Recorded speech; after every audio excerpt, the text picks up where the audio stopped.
So Baltej, as a solution center, can you tell me kind of the big difference you've seen between ICs and end clients, and what's the thing you've really noticed that's changed over the last few years?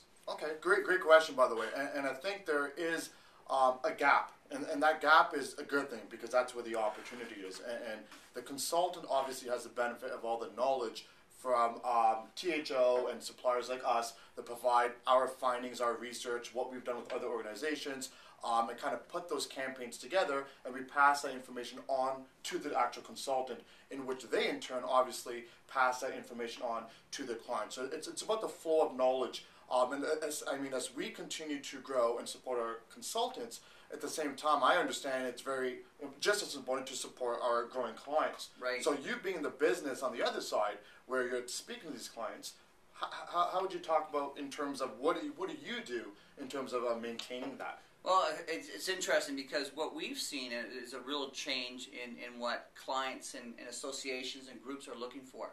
WSI has really become the voice of digital marketing, and in that structure, what we've been able to do, I think, from a community standpoint, is take the best of the best, and we bring forward, white papers, instructional or basically educational webinars, and now webinar workshops that we've developed for association and groups to help leverage our knowledge and share the best practices within the community, basically allowing us to really kind of help businesses understand where they're at today, where this whole digital trend is going, and what are the things they need to look at from a best practice standpoint, and really how to take advantage of it.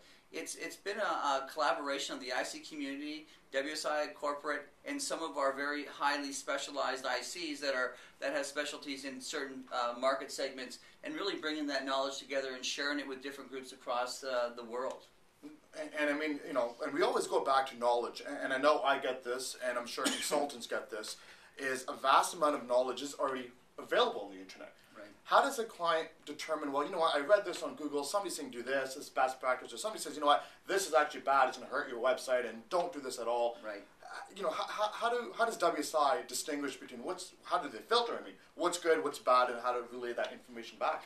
Well, that's a great question. It's also a difficult question, but I think one of the key factors is really understanding that there's a lot of noise in the marketplace, and when you do searches, you have to kind of take everything you can with a grain of salt and understand how to filter it through, and that takes a tremendous amount of time and tremendous amount of energy. So one of the things that we've done in this whole association and marketing structure is actually kind of cleaning out the noise. So really kind of clean it out, get down to fundamentals and basics of how do you leverage different tools, whether it be from social media, whether it's search engine, whether it's paid advertising, display advertising, whether it's mobile marketing, whatever it is, and best practices around building websites and actually engaging your clients and being more interactive with your end clients. But we've eliminated that noise so that businesses get a much clearer, much better understanding of what to do and how to do it. And it's all through education.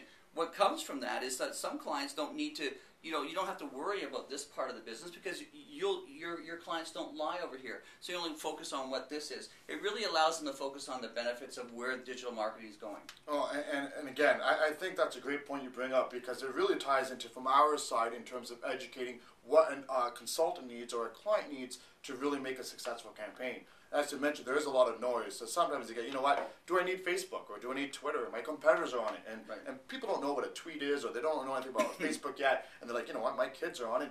Do I need to be on it as a business? And the answer is always not just yes or no. And that's really where that research comes down to. And you pointed it out. You got to really understand where that target audience is. And is your business there, your competitors there, your clients there, your prospects there? And do you need to be an active voice on those channels? And that same thought process, this is the type of training and education that we provide consultants. And again, I'm assuming that in your business, you're providing that right to the... Exactly. So we take that knowledge as a group, and then we narrow it down and we build it based on our group or the association we're working with to show them the best practices. And so that whole knowledge sequence is just in a complete 360. It's fantastic, actually.